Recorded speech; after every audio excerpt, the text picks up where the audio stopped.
Blake Everhart. I'm from Indiana. Work in migrant education, so a lot of ESL, transient students, miss school. I know I see a lot of you here earlier, so I won't go into the detail of what we do. But as we get in here, the very first app that is kind of one of my favorite apps. It's always my go-to when somebody says, "What's your favorite app?" is Street Viewer. And how many of you used Street Viewer before?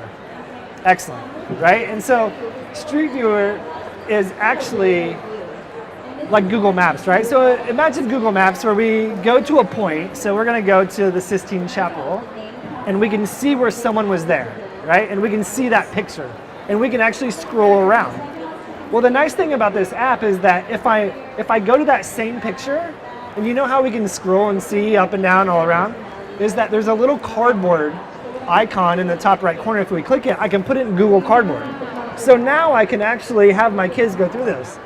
But the power also lies in where you can create your own virtual reality experience. For instance, I can open the app and I can say, create a new sphere. And within the app, with nothing else than just my phone, a dot will display, and I move my phone to the dot, it'll have a circle, and then I move it to the right, and basically, I will end up creating my own photosphere of this spot. So as I travel, my kids are never gonna come to California. That's just not something that our cultured kids are able to do. So when I go back, I'm gonna have pictures all over Palm Springs and mountains and snow and stuff they don't see. And we're gonna be able to have virtual tours around of things that I saw, not something someone else did. We also did this, I was in London last year and did it outside Buckingham Palace. So what a great authentic experience to be able to say, bam, here's where I was and here's what we saw, and be able to have that conversation with kids. So I'm even thinking from a standpoint of like, I've now got to the point where teachers are going somewhere unique. I have them do this because it's so simple.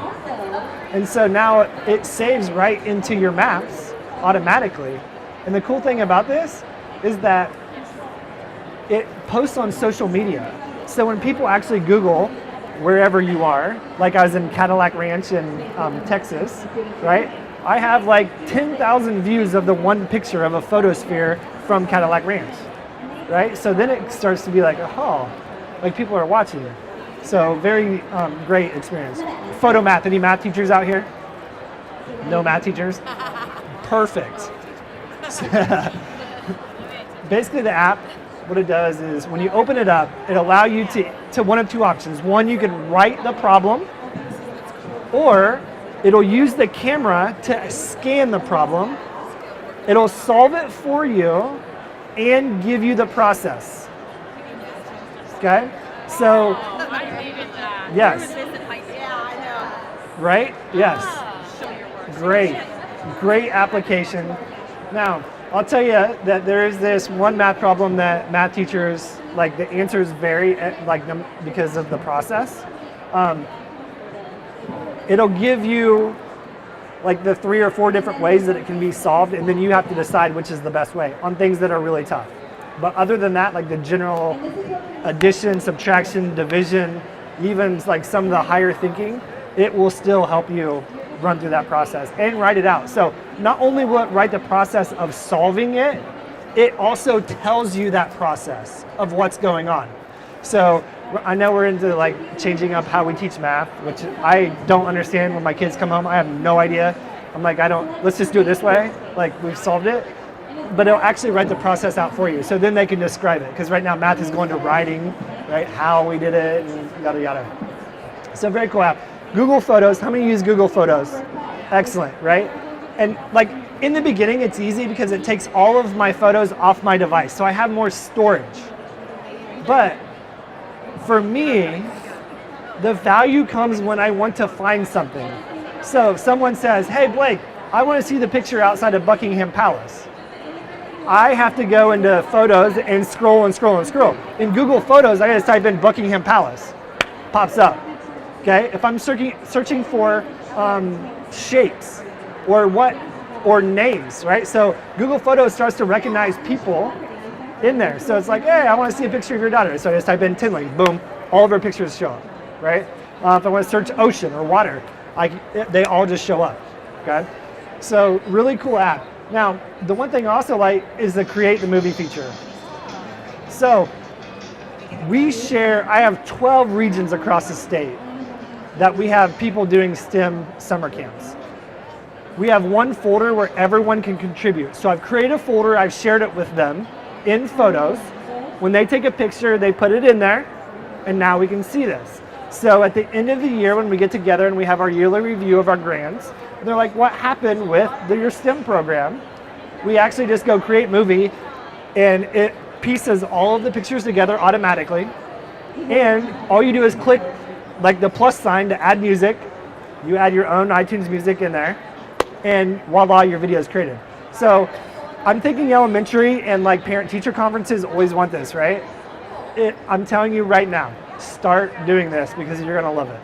So very cool feature. Swift Playground, how many of you are into coding right now? Coding, good. This is only for iOS device, okay? There are other options out there. This is just kind of one of my favorite apps because it does teach coding and it teaches the concepts. So it basically will walk you through. So it has vocabulary and I'm teaching ESL. So I'm teaching English vocabulary, but when I'm teaching coding, I'm adding an extra layer of vocabulary on because I'm talking algorithms, right? Which are the directions in which we create processes. So this walks them through it as they do it. So it talks through the vocabulary. It has them understand it as they actually do the coding itself. So really nice app for iOS. If you don't have iOS, I apologize, but there are other apps out there. But I just like that because it teaches the concept as to what's going on as opposed to just dragging a block and getting a result. And I'm not saying that's bad. I'm just saying we're trying to advance them a little more. Google Hangouts, right? The reason I show this is because, again, our kids are in Florida and Texas. I'm in Indiana for 8 months, and they have educational initiatives we have to meet. Well, our kids are transient, and sometimes parents, they get new cell phones very frequently. When they travel, they don't move back to the same place they were. So what we found was Hangouts was the best option. The reason we like it is because we can communicate from anywhere around the world. So even when they go to Mexico and they cross the border, I can still communicate with them. They're like, hey, Mr. Everhart, I'm here. I'm still doing my assignment. We're good. Or I'm having an issue. Can you help me? So I can group kids based on abilities or levels. So I'll have like our high school math group, and we'll have chats. So, hey, what are you struggling with?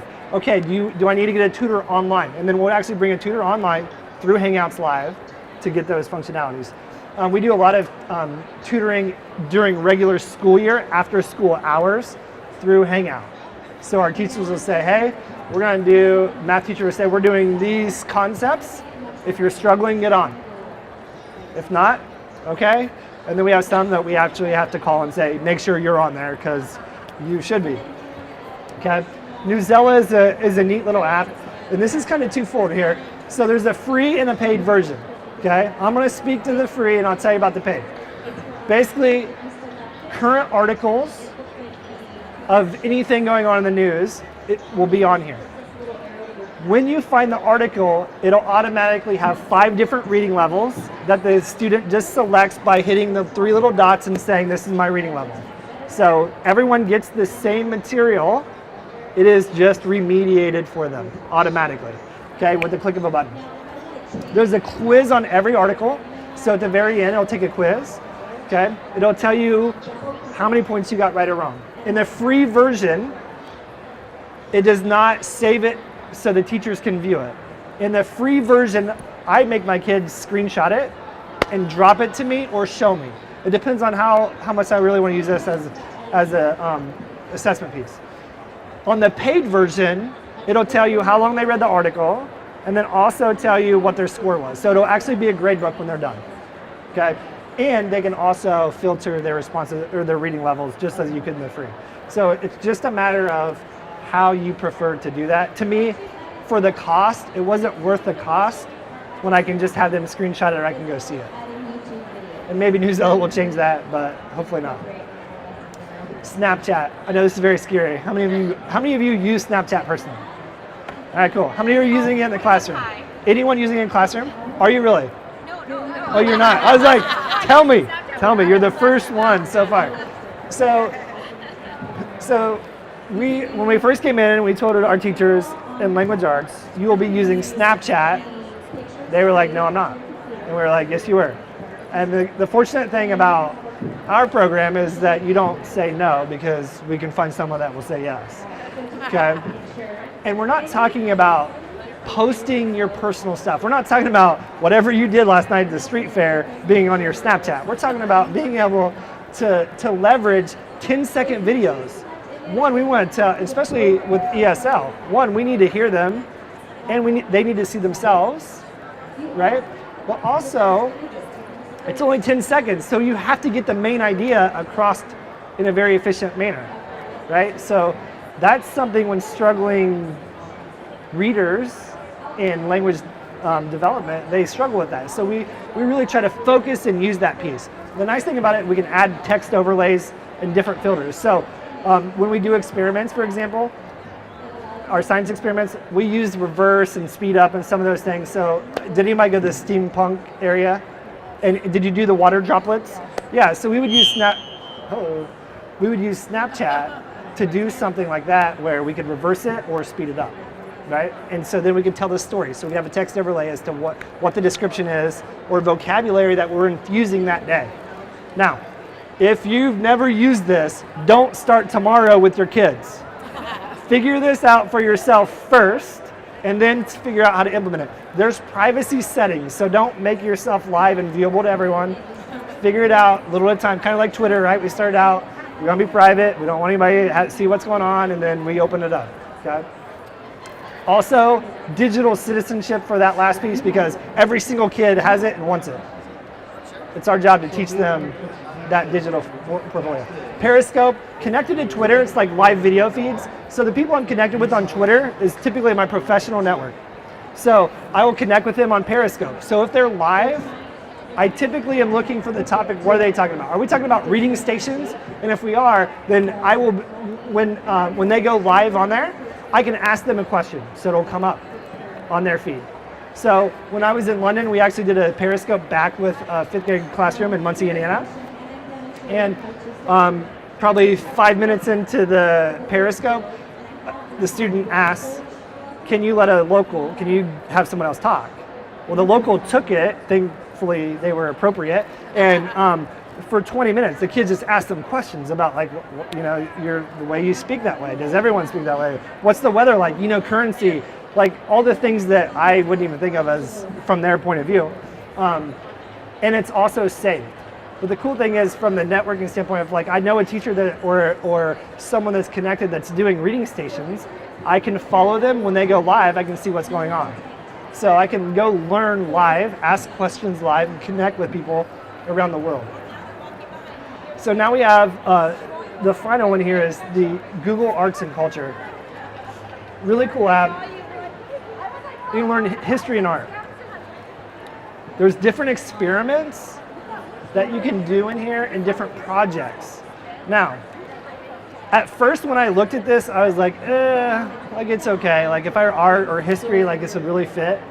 Once I started digging into the content, I'm like, oh my gosh, this applies to my math class, and this is how. And so some of the experiments and projects may not directly fit into what you're doing, but it really spurred me to think differently about what I was doing. So I like this. I don't like the concept of it, I like the concept of it. I just don't like the content. So I'm going to move it into my content. So they have really good ideas. The cool thing about it too is there's a near me.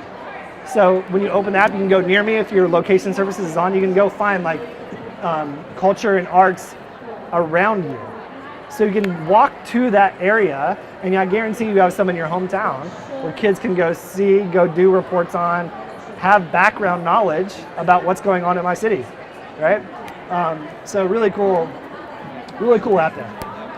And then that is the link to the slides. You guys have any questions about apps or anything you're looking for specifically? Everybody good?